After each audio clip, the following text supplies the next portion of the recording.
సూర్య సద్ద 52వ పద్యంలో 4వ వాక్యంలో ఒక పద్యం వస్తుంది. దాంట్లో ఏముంటుంది? ఓహు మాకు అయినా మాకుంటుంది, నువ్వు ఎక్కడున్నావో దేవుడు అక్కడనే ఉన్నాడు అని దాని యొక్క అర్థం. అతను పండితులను అడిగాడు, అయ్యా పురాణంలో ఓహు మాకు అయినా మాకుంటుంది, నేను ఎక్కడున్నానో అక్కడనే దేవుడు అంటున్నాడు. ఆ దేవుడు ఎలా ఉన్నాడు నాకు కాస్త ఎలాబరేట్ చేయండి, అంటే విశదీకరించండి అన్నారు. వాళ్ళు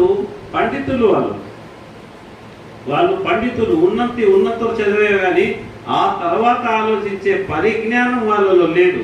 వాళ్ళు ఏమన్నారు? పురాణం ఉంది కదా, నువ్వు ఎక్కడుంటే అక్కడనే దేవుడు ఉన్నాడు, అయిపోయా అన్నారు. ఇంకా అతనికి అర్థమైంది, వీరికి ఇంతే తెలుసు, ఇంకా ముందు ఇంకా ఉంది అని ఆయన ముందుకు వెళ్ళాడు. ఇరాన్ అనే దేశంలో హారూన్ అనే ఊళ్ళో ఉస్మాన్ హారూని రహమతుల్లా అనే ఒక గురువు ఉన్నారు. ఆయన దగ్గర ఆధ్యాత్మిక సూక్ష్మ రహస్య విద్య ఉందని అతను తెలుసుకొని అక్కడికి పోతాడు. అక్కడికి పోయిన తర్వాత 20 ఏళ్ళు అతని పాదసేవ చేస్తాడు. అప్పుడు ఆయన ఇతనికి ఆ బ్రహ్మజ్ఞాన పదార్థం యొక్క సత్య స్వరూప రహస్యాన్ని బోధిస్తాడు. అప్పుడు అతన్ని ఇండియాకి పంపిస్తాడు. అప్పుడు ఏమవుతుంది? ఎవరైతే ఆ బ్రహ్మకార స్వరూపంలో తన యొక్క ఆత్మను విలీనం చేయగలుగుతాడో అతనికి పంచభూతాలు అధీనం అయిపోతాయి. ఇది 20 ఏళ్ళు ఎందుకు ఆపినాడు ఇతన్ని గురువు? ఎందుకు తెలుసా? ఇతని ఆత్మ పైన, ఇతని మనసు పైన కోపం అనేది ఉండకూడదు. సృష్టి మొత్తం ఆ పరమాత్ముని చైతన్య స్వరూపమే అన్న బ్రహ్మజ్ఞానం వీళ్ళు కలిగి సహనం వహించవలసిన వరకు అతనికి ఆ జ్ఞానోపదేశం చేయలేదు. అతనిలో ఆ జ్ఞానం కలిగిన తర్వాత అతనికి ఆ బ్రహ్మ పదార్థం యొక్క రహస్య సూచనలు ఇచ్చేశారు. ఇక ఆయన అక్కడ నుంచి అజ్మీర్ వచ్చారు. అజ్మీర్లో రాజు మహాదుష్టుడు, ప్రజలను విపరీతంగా హింసించేవాడు, తాగేవాడు, జూదగాడు, ప్రజలను హింసించేవాడు. ప్రజలు అతని పాలనలో విసిగెత్తి అలమటించేవారు. గురువును అక్కడికి పంపించాలని, ఆడొక దుర్మార్గుడు ఉన్నాడు, అతని జ్ఞానబోధ చేయి, వినకపోతే పంచభూతాలతో అతన్ని శిక్షించు అన్నాడు. అక్కడి నుంచి అజ్మీర్ వచ్చారు ఆయన. అజ్మీర్ వచ్చి అక్కడ ఒంటెలు, ఇప్పుడు ఆడ దర్గా, అజ్మీర్లో దర్గా ఏందో అక్కడ ఒంటెలు కూర్చునేది. ఆ ఒంటెల స్థలంలో ఈయన పోయి కూర్చున్నాడు. ఒంటెలు సాయంత్రం అయితేనే ఆహారం అడవిలో తిరిగి వచ్చినాయి. వస్తే రాజోద్యోగులు ఆయన చూసి, అయ్యా ఇది ఒంటెలు కూర్చోస్తుందని మీరు చూస్తే తేజోవంతులు గురువులాగా ఉన్నారు, ఇక్కడి నుంచి మీరు లేవండి, లేకపోతే మా రాజుగారు మిమ్మల్ని బాధ పెడతారు అన్నారు. గురువు గారు అన్నారు, ఒక్క తూరి యోగి కూర్చుంటే ఆ స్థలం నుంచి మళ్ళీ లేవడు అన్నాడు. అంటే లేదు, మీరు లేవాల్సిందే అన్నాడు. అప్పుడు లేస్తూ ఆయన అన్నాడు, ఒంటెలు కూర్చుంటాయా అన్నాడు. అవును అని. ఇంకా కూర్చుంటాయి నీ ఒంటెలని లేచి వెళ్ళిపోయాడు. రాత్రి ఒంటెలు కూర్చున్నాయి, తెల్లవారి కొడుతున్నారు, ఒంటెలు వేయడం లేదు. రక్తం కాస్తుంది, ఒంటెలు వేయడం లేదు. ఒక్క ఒంటెలు వేయడం లేదు. రాజుగారి తల్లికి ఒక యోగి బోధిస్తాడు. ఈ వైపు నుంచి ఒక యోగి వస్తాడు, అతనితో నీ భర్త, నీ కొడుకు శత్రుత్వం ఏర్పాటు చేసుకుంటాడు. ఆ తర్వాత నీ రాజ్యం పతనమైపోతుంది. ఆమెకు అర్థమైపోతుంది, ఆ యోగి ఖాజా గరీబున్నమా దిందరుగది అపాయ రకూలు వచ్చి రాత్రి తల్లి మారువేషంలో వేసుకొని వచ్చి, అయ్యా నువ్వు ఎవరో మాకు అర్థమైపోయింది, నీ వలన మా రాజ్యం నాశనం అయిపోతుంది, నిన్ను అగౌరవపరిచిన వాళ్ళకు అని మాకు తెలుసు. అయినా నా కొడుకు మూర్ఖుడు, ఈ ఒక్క తప్పు అతన్ని క్షమించు అని నా ఒంటెలు లేచేటట్టుగా చేయి స్వామి అని. ఆయన గురువులు కరుణామయులు. ఆయన ఏం చేశాడు, సరే లేకపోయిపో అన్నాడు. ఆయన ఒంటెలు లేచి. ఇంకా రాజోద్యోగుల్లో కొందరు ఉంటారు దుర్మార్గులు, వాళ్ళు రాజుకు మొత్తంగా నూరి వేశాడు. ఈ యోగి ఇక్కడ ఉంటే మనకు క్షేమదాయకం కాదు, ఇతన్ని మీరు ఎలాగైనా సరే ఈ అజ్మీర్ షరీఫ్ దాటించారా. అప్పుడు రాజు ఏం చేస్తాడు, అనాసాగర్ అని ఇప్పటికి అజ్మీర్లో ఉంది పెద్ద చెరువు, ఆ ఊరికి అంత పెద్ద చెరువు. ఆ అనాసాగర్ చుట్టూ సైన్యాన్ని కాపలా పెట్టాడు. ఎవరైనా సరే నీళ్లు తాగొచ్చు, పశువులు తాగొచ్చు, పక్షులు తాగవచ్చు, మనుషులు ఎవరైనా తాగొచ్చు. ఒక్క ఖాజా గరీబున్నమా నిందరవలి అపాయరతూల్ ఆయన శిష్యుని నీళ్లు తాగేదానికి లేదు. వాళ్ళు నీళ్లకు వస్తే వాళ్ళని దండించండి అని సైన్యాన్ని పహరా పెట్టాడు. శిష్యులు పోయారు నీళ్ళు కోసం. పోతాను వల్లయ్య స్వామి, మీరు నీళ్లు తాగితే మీకు కొట్టబడతారు, మీకు శిక్షించబడతారు, కాబట్టి మీరు నీళ్ళు అడగకుండా వెళ్ళిపోండి, ఇది రాజాజ్ఞ అన్నారు. వెంటబడే గురువర్యులు వచ్చి, గురువర్య ఈ రాజు చాలా కఠినుడు, మనకెందుకు, పక్కనే ఢిల్లీ రాజు ఉన్నాడు, ఆయన మనల్ని అవమానిస్తున్నాడు గౌరవంగా, నా భూమి మీద గురువుగారు కాలు మోకునే కాలు, నేను సస్యశ్యామలంగా ఉంటాను అంటే అతన్నాడు, ఇది వదిలిపోయేది లేదు రాజు. మళ్ళీ నీళ్ళు ఎట్లా స్వామి అన్నాడు, చూడుగా అన్నాడు. రాత్రి అయితేనే శిష్యునికి ఇచ్చాడు, పోరా అనాథగారికి ఆజ్ఞాపించు, గురువుగారు చెప్తున్నారు వచ్చేయమని. కాష అంటే చిన్న గిన్నె ఉంటుంది, అది తీసుకొని పోయి అనాథగారి ముందు నిలబడి, గురువుగారు పిలుస్తున్నారు వచ్చే నీతో అన్నాడు. మొత్తం అనాథసాగర్ మొత్తం ఆ కుండలోకి వచ్చేసింది. అదే దైవశక్తి అంటే. పంచభూతాలు గురువు ఆధీనం అయిపోతాయి. ఆయన ఆజ్ఞాపిస్తాను మొత్తం ఆ సముద్రం ఆ కుండలోకి వచ్చేసి తీసుకొని వచ్చినారు. వీళ్ళు ముఖాలు కాళ్ళు కడుగుతున్నారు, కుండ సముద్రం అది తరగడం లేదు. కానీ అక్కడ మొత్తం నీరు ఎండిపోయింది, చెరువులో బీడు అయిపోయింది. అది చూసి ఆశ్చర్యపోయినారు, ఇంతకుముందు ఇక్కడ చెరువు ఉనిందా అనే స్థితి వచ్చేసింది. పొద్దున్నే రాజు దగ్గర పరిగెత్తారు, రాజా చెరువు ఎండిపోయింది, ఇక రేపటి నుంచి మనకు నీళ్లు లేవు, ఏమీ లేవు, ప్రజలు అజ్మీర్ వదిలి వలస వెళ్ళిపోయే అవకాశాలు ఉన్నాయి, ఏదో ఒకటి చేయండి. రాజు తిక్కోడు కదా, సారా తాగినాడు, వాడేంది వీడేంది అంటున్నాడు. తల్లికి తెలుసు కదా, తల్లి అని చెప్పింది. తల్లి మళ్ళా గురువు దగ్గర పోయి, గురువర్య వాడు ఒక మూర్ఖుడు, వాడిని నేను చేస్తాను, మీరు దయచేసి మళ్ళా నీళ్లు దాంట్లో వేయండి, మీరు గురువులు అది అని ఆమెకు విన్నపించుకుని ఆయన శిష్యుడు అన్నాడు, పోరా చెప్పుకోరా అన్నాడు. అక్కడ పోయి ఆ చెరువు నిలబడి రాత్రి, నువ్వు వెళ్ళిపో గురువాకి అన్నాడు. వెంటనే ఆ మొత్తం చెరువు నీటి వెంటబడి పూర్వపు చెరువు ఎలా ఉందో అలా ఉండిపోయింది. అయినా వాళ్ళకి బుద్ధి రాలేదు. అప్పుడు ఒక దేశపు రాజు ఢిల్లీ వైపు యుద్ధానికి పోతున్నాడు. ఆ రాజుకు కలలో కనపడి, అటువైపు కాదు ఇటువైపు రా, నీ విజయం ఎక్కడ ఉందన్నాడు. ఆయన నిద్రలేశాడు. నిద్రలేసి ఏమిటి కళ ఇలా వచ్చింది, నేను ఢిల్లీకి దడ్డెత్తాలని పోతున్నాను, ఇతను అజ్మీర్ వైపు రమ్మని గురుగారు ఎవరు తెలియకున్నారే అని మళ్ళా నిద్రపోయాడు. మళ్ళా అదే కళ వచ్చింది. మళ్ళా నిద్ర, ఇక లాభం లేదని అజ్మీర్ తన సైన్యాన్ని మొత్తం అజ్మీర్ వైపు మరలించాడు. అజ్మీర్ పై దండయాత్ర చేసి ఆ రాజును వధించి ఆ రాజ్యాన్ని వశపరుచుకుని తర్వాత ఆ కొండటోళ్ళని అడిగినాడు, అయ్యా ఇక్కడ ఎవడైనా ఒక యోగి ఉన్నారా అంటే, ఉన్నారండి, మహాయోగి ఉన్నారు. రాజు వెళ్ళాడు. రాజు పోయి అతని దర్శనం చేసుకుని చూస్తే రాత్రి ఎవరిని కళ్ళలో చూశాడో అతనే ఉన్నాడు. వెంటబడే కాళ్ళ మీద పడి, నీకేం చేయాలో చెప్పండి అని ఆ దర్గా స్థలం మొత్తం ఎంతో 100 ఎకరాలు ఎంతో ఆయనకు దారాదత్తం చేశాడు. ఇది గురువుల చరిత్ర. గురువులతో స్నేహం చేసుకుంటే అభివృద్ధి పొందుతాడు, గురువులతో శత్రుత్వం పెడితే ఉండేది పోయి పతనం అయిపోతాడు. ఎందుకంటే మొత్తం దేవుంది, మొత్తము దేవుంది. భూమి ఎవరిది? దేవుంది. ఆకాశం ఎవరిది? శరీరం ఎవరిది? లోపల ఉండే ప్రాణం ఎవరిది? దేవుని. అన్ని దేవుని. ఆ దేవుడు గురువాజ్ఞకు లోబెడతాడు. నువ్వు అక్కడికి పో, నువ్వు ఇక్కడికి రావాలంటే, నువ్వు అక్కడికి పో, ఇక్కడికి రావాలంటే, నువ్వు అక్కడికి పోకపోయినావా ఇక్కడికి రాలేవు. చెప్తాను కదా, చదువుకుంటే ఉద్యోగం వస్తుంది, చదువు ఎట్లా వస్తుంది? టీచర్ దగ్గర పోతే వస్తుంది. అలా కాదు, నేను చదువుకుంటాను అంటే చదువు వస్తుంది కానీ సర్టిఫికెట్ రాదు. ఏమొస్తుంది? చదువు వస్తుంది, ఏ యూనివర్సిటీ రికగ్నైజ్డ్ సర్టిఫికెట్ రాదు. అట్లనే ఈ కలమ అనేది నువ్వు కలమ చదివితే వస్తుంది, కానీ రేపు ఈ కలమ గురించి నీకు ప్రశ్నించినప్పుడు, ఆ తారక మంత్రాన్ని గురించి చేసినప్పుడు నీకు సహాయం చేసే గురువు ఉన్నాడు. కాబట్టి గురు బ్రహ్మ, గురు విష్ణు, గురుదేవో మహేశ్వర అని ఆ 3000 సంవత్సరాల కింద కలిగింది. దేవుడు ఒక్కడే, రెండో దేవుడు లేడు.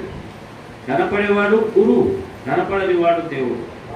ఆ కనపడని దేవుడు కనపడే గురువును పంపించి నిన్ను దేవుని దాకా చేరుస్తాడు.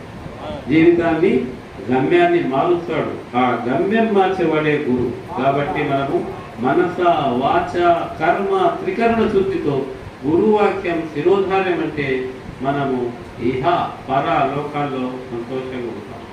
అలా కాకపోతే ఇహలోకంలోనూ పరలోకంలోనూ నాశనం అయిపోతాం. కాబట్టి సోదరులు, ఒక ప్రశ్న వేశారు నన్ను. ఏమయ్యా, ఒక పేపర్ వేసినారన్నమాట గురువు. దాంట్లో గురువులు సమాధుల్లో సజీవులై ఉంటారు అని ఒక సెంటెన్స్ రాసి కింద నా ఫోన్ నెంబర్ ఇచ్చినాడు. వాడు ఒకడు ఫోన్ చేసినాడు. ఏమయ్యా, గురువులు సమాధుల్లో సజీవులై ఉంటారన్నారు, మీ నాన్న ఉన్నాడా అన్నాడు. చూడు, అంటే అట్లా కాదు నాయనా, తొందరపడాకు, నిదానంగా తెలుసుకో, మాట్లాడు, తెలుసుకో, తర్వాత ఇష్టమైతే నీ ఇష్టం, లేకపోతే నీ ఇష్టం అంటే చెప్పండి అన్నాడు.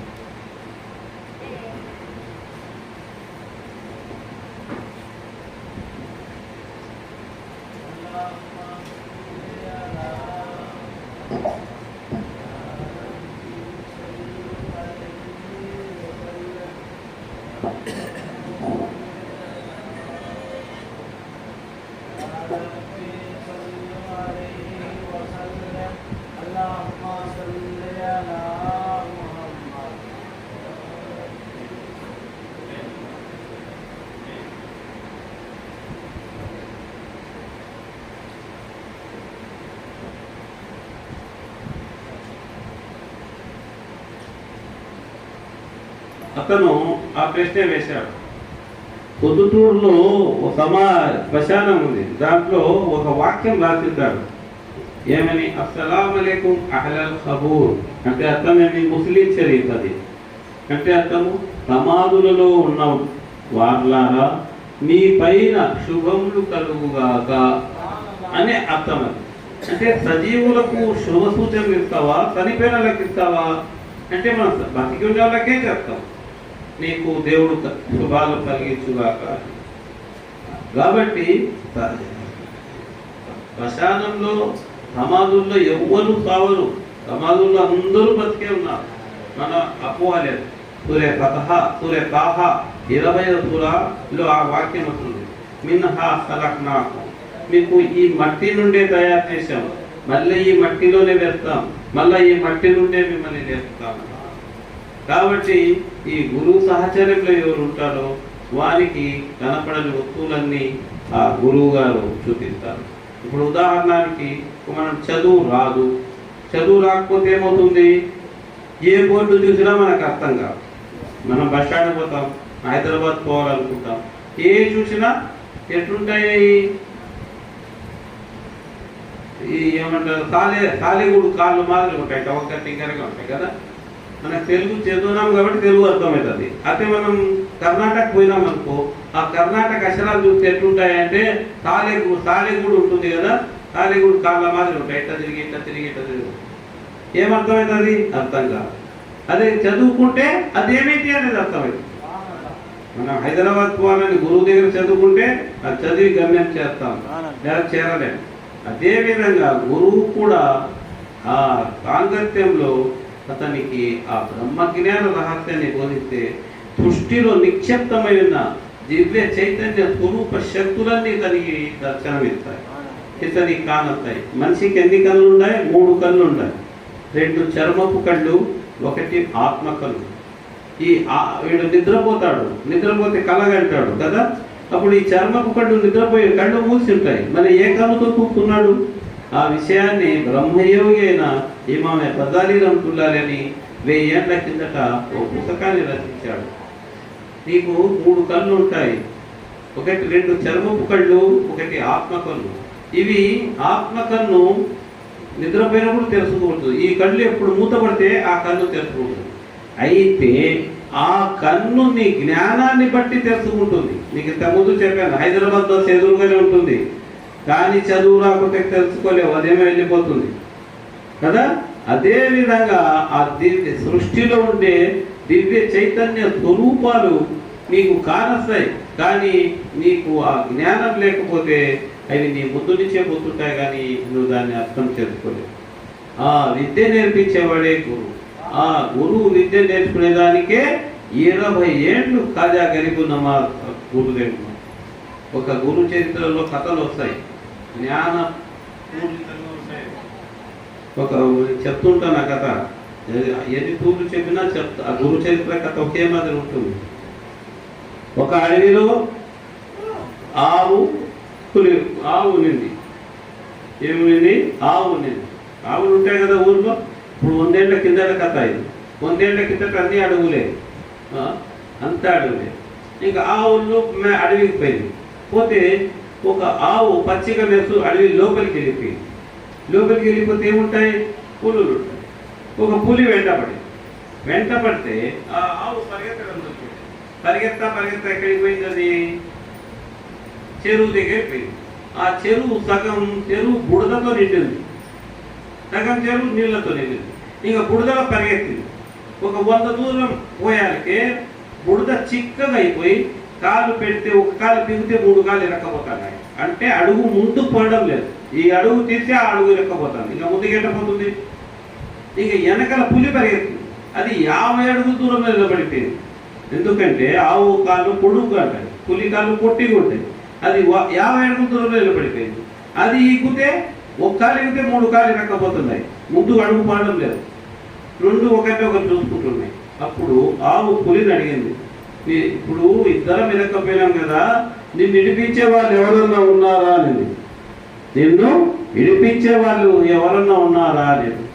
అప్పుడు పులి రాక్షస స్వభావం కలిగింది కదా పులి, నన్ను రక్షించేవాడా, నేనే అందరినీ రక్షించేవాడిని, ఈ అడవికి రాజును, నేను శిక్షించేవాడిని కానీ నన్ను రక్షించేవాడు ఎవరు లేడని. సరే అనేది ఆవు. మళ్ళీ పులికి కోపం వచ్చింది, సరే నన్ను ఇడిపించే వాళ్ళు ఉన్నారన్నా, నిన్ను ఇడిపించే వాళ్ళు ఎవరన్నా ఉన్నారా అని. అంటే ఆవు ఉండే వచ్చే ముందు చూస్తుంది, ఏమండి కొద్దిగా సేపు టేక్ సమ్ టైం, కొంతసేపు వేచి చూడు అని. అంతలోనే రైతు ఆవు కనపడలేదు. ఒకసారి కదా వెతుక్కుంటా వస్తే చెరువులు ఎరక్కపోయింది. 50 అడుగుల దూరంలో పులి ఉంది, 100 అడుగుల దూరంలో ఆవు. అతను ఊర్లోకి పోయి మనుషులు పిలుచుకొని తాళ్ళు తీసుకొని దానికి ఆపోజిట్ దిశలో, ఈ పక్క ఉంది కదా పులి, ఆ దిశ నుంచి చెరువుపై నుంచి తాడేసి లాక్కొని ఆవును గడ్డ తీసుకొని పోయి గడ్డ మీద నిలబెట్టి పులి ముందరిని ఆవును బాగా కడిగి పిలుచుకొని పోతా ఆవు పులి వైపు చూసినా కదా ఇంటి చూడు పెట్టాడు వచ్చినాడని. అట్లా మనలో గురువు సాంగత్యంలో గురువు సేవలో మనం ఉంటే ఆ తీర్పు దినమునప్పుడు, ఏ తీర్పు దినమాపొద్దు ఎవరు రక్షించేవాడు ఉండడో ఆ దినము గురువు శిష్యుని పిలుచుకొని వెళ్ళిపోతాడు. కాబట్టి ఇది గురువు శిష్యుల సంబంధం ఇది ఉంది. కాబట్టి మనం లేదు అంటే ఏమిటి, మహాప్రవక్త అసలు ఎలా తెలంగాణ ఒక శిష్యుడు వచ్చాడు, గురువు గారు నా ప్రళయం ఎప్పుడు వస్తుంది అన్న. మరి ఏం తయారు చేసావు, నువ్వు ఏం జమ చేసావు అన్న. అంటే గురువుగారు నేను బీదవాన్ని, దానం చేయలేను, ఉపవాసాలు ఉండలేను, ఎండలో పని చేయాలి, కాబట్టి రాత్రులు మేల్కొని ప్రార్థనలు చేయలేను, తెల్లవారి పనికి పోవాలి అన్నాడు. మనకి ఏముందిరా నీ దగ్గర అన్నాడు. ఇప్పుడు వచ్చేపు ఆలోచించి అన్నాడు, గురువుగారు మీ మీద నాకు ప్రేమ ఉంది అన్నాడు.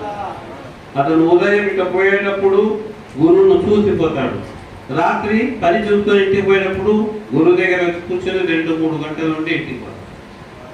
మీ మీద ప్రేమ ఉంది గురువుగారు అన్నారు. అప్పుడు గురువుగారు అన్నారు, అది ఉంచు, భూమి మీద ఎవరితో ప్రేమతో ఉంటే చనిపోయిన తర్వాత కదా నువ్వు వాళ్ళ వెంటే ఉంటావు. కాబట్టి అలా ఇన్న వలియల్లా లా ఖౌఫున్ అలైహిం వలహుం యహజనూన్ సూర అంబియా అలా అంటే ఖబర్దార్, వార్నింగ్ ఇస్తున్నాడు దేవుడు. నా మిత్రులకు, గురువులకు భూమి మీద భయం ఉండదు, భూమి లోపల బాధ ఉండదు. భూమి పైన భయం ఉండదు, భూమి లోపల బాధ ఉండదు. ఎవరైతే గురువుల సాంగత్యంలో ఉంటారో వాళ్ళకు భూమి మీద భయం ఉండదు, భూమి లోపల బాధ ఉండదు. కాబట్టి సోదరులెల్లరూ గురువు వాక్యం శిరోధార్యం అనుకుంటే ఆ తర్వాత ఆ దివ్య లోకాల దర్శనాలు వస్తాయి. ఈమె రద్దాలినం తుల్లాలి, ఆయన కిమియే షహాదత్తు అంటాడు. ఇక్కడ చూడలేనుడు అక్కడ చూడలేడు, ఇక్కడ చూడనోడు స్వర్గాన్ని అక్కడ చూడలేడు అంటారు. కూడా మద్రసాలో అంటే విద్యాభ్యాసం నేర్పిస్తారు. స్వర్గం ఉంది, నరకం ఉంది, దేవదూతలు ఉన్నారు అని చెప్తారు, చదివిస్తారు. మసీదుల్లో ఉపన్యాసం ఇస్తారు, అవన్నీ ఉంటాయి. గురువుల దగ్గర అవన్నీ చూపిస్తారు. చూడు నీ మనోనేత్రాన్ని తెలుసు, ఆ గగన ప్రయాణం చేయని చూపిస్తారు. కాబట్టి మనము మన అమూల్యమైన సమయాన్ని గురువు సేవలు ఉపయోగించుకొని తృప్తి యా అయ్యతుహన్ నఫ్సుల్ ముత్మయిన ఇర్జిఇ ఇలా రబ్బికి రాజియతం మర్దియ వదుకులి ఫీ బాది వదుకులి జన్నత్ అంటాడు సూర్య కాఫ్లో. ఏ నఫ్సే ముత్మయిన అంటే తృప్తి పొందిన ఆత్మ. ఓ తృప్తి పొందిన ఆత్మ, నీ ప్రార్థనతో నేను సంతోషించినాను, నా స్వర్గంలో ప్రవేశించుకోవాలి. ఎప్పుడు వెళ్తాడు ఇది? ఎప్పుడవుతుంది ఇది తృప్తి పొందిన ఆత్మ? ఎప్పుడైతే గురువు వాక్యం శిరోధార్యమైనప్పుడు ఆ ఆత్మ ప్రశాంత చెప్తాడు గురుగారు, నీ తారక మంత్రం సత్యం, నీ స్వర్గం సత్యం, త్వరగానే చూడు అంటాడు. అతను గురువు మీద ఏకధాటిగా నమ్మకం ఉంటే అవి కానాలి, లేకపోతే అయి ఇక్కడ చూడలేడు, అక్కడ చూడలేడు. ఈ కల్మ ఎంత ఇదే జూతులు ఒక హదీస్ వస్తుంది, తీర్పు దినపు హదీస్. తీర్పు దినము నాడు మానవుడు దేవుని ఎదుట నిలబడితే దేవుడు లేని కర్మ ఫలాలు మయామల్ మిత్కాల జరతిని ఖైరియరా మయామల్ మిత్కాల జరతిని షర్రియరా ఇదాదుల్ జరతిని పద్యంలో యోమయదింతు హత్తితు అఖ్బారహా అని ఒకసారి అంటాడు. నీవు చేసుకునే రాగినంత పాపము, రాగినంత పుణ్యం తూకం చేసుకోకపోవడం. అప్పుడు అతని చేతికి ఒక కాగితం ఇస్తాడు దేవుడు, శిష్యుని చేతికి. వాడు వెనక్కి తిరిగి చూస్తాడు, తిరిగితే వాని పాపాలు కొండలు కొండలు పడి ఉంటాయి.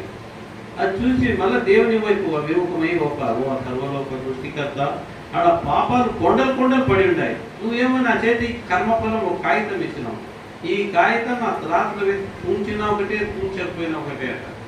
దేవుడు అంటాడు, కాదు, ఈ బుద్ధు నీకు న్యాయం జరుగుతుంది, వెళ్ళు, నీకు న్యాయం జరుగుతుంది, వెళ్ళు అంటాడు.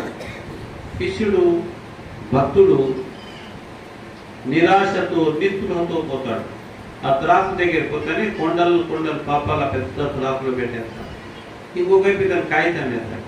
ఆ కాగితం వేస్తూనే ఆ కాగితం కిందికి వచ్చేస్తుంది, పాపాలన్నీ పైకి పోతాయి. దాంట్లో ఏముంటుంది? గురువు ఇచ్చిన తారక మంత్రం ఉంటుంది. తారక మంత్రం అంటే ఏమిటి? దేవుని సంతకము, జామీన్ సంతకం, ప్రవక్త సంతకం. ఈ రెండు సంతకాలు ఉంటాయి. ఈ ఇంట్లో ఎవరిది? ఈ ఇంటికి సంతకం పెట్టి జామీన్ సంతకం పెడితే ఏమవుతుంది? ఎవరి పేరుతుంటే వాళ్ళ ఇంటికి పోతుంది. ఆ ఇల్లు పోతుందా లేదా? ఎంత ఉంటుంది? భూమిలో ఆ ఇంటిలో ఒక ఇటుకమైన కూడా ఉండదు సంతకం పోదు, కానీ మొత్తం పోతుంది. ఒక్క సంతకం, ఇంత సంతకం పోతుంది. అదే సంతకం ఒకటి దేవుని ఉంటుంది, ఒకటి ప్రవక్త సంతకం ఉంటుంది, గురువు ఇచ్చే గురు పత్రం. కాబట్టి మనము ప్రశాంతంగా ఎప్పుడు సంతోషానికి ఏం కావాలా? కడుపులో అన్నం ఉండాలా, హృదయంలో తారకమంతం ఉండాలా, మెదుడులో. ఇది తలరాత దేవుడు రాసేసినాడు. సూర్య అది ఆయత్ నంబర్ 22లో చెప్తాడు, మీరు పుట్టక ముందు మీ తలరాతలు రాసేసాను, మీ తలరాతలు యొక్క ఫలితం మారాలంటే ఒక గురువుల ప్రార్థనలతోనే మీ తలరాతలు మారుస్తాను అంటారు. కాబట్టి సోదరులు ప్రశాంత చిత్తులై ఈరోజు రాత్రి ప్రశాంతంగా గురువు వాక్యం శిరోధార్యమని ప్రశాంతంగా పండుకుంటే మనకు ఏవైతే విన్నామో, ఏదైతే అది ఈ ముందు కంట దాన్ని చూస్తాం. ఏదైతే విన్నామో అది చూడాలి. ఆడ వినడం, ఈడ చూడడం. దాన్ని చూసేందుకు ఏం కావాలి? మనకి పరిపూర్ణమైన నమ్మకం ఉండాలి. చెప్పినాను కదా ఇంతకుముందు, చదువు రాకపోతే, గురువు చెప్పినట్టు వినకపోతే ఆ బోర్డు ఏదైతే మనకి అర్థం కాదు. ఎదురు వచ్చే బస్సు పోతుంది, కానీ ఆ బస్సు పేరు తెలియదు. అదేవిధంగా మనం ఈయన గురువాక్యాన్ని పూర్తిగా స్వీకరించకపోతే మన ముందే దివ్య చైతన్య శక్తులు కదులుతుంటాయి, కానీ దాన్ని అవగాహన చేసుకునే శక్తి మనకు ఉండాలి. కాబట్టి సోదరులు దాన్ని సాధించాలి. ఏం డౌట్ వచ్చినా, ఏం అనుమానం వచ్చినా గురువు గారిని అడిగి ఆ యొక్క అనుమానం నిష్పూర్తి చేసుకోవాలి. అదే చెప్పింది, యా అయ్యతు అని నఫ్సుల్ ముత్మయిన్న, నీ ఆత్మ ప్రశాంతత పొందాలి. ఏమీ లేదు, గురువుగారు చెప్పిన గురువు వాక్యం తిరుగుదారిని ఉండాలి. అలా చేద్దామా?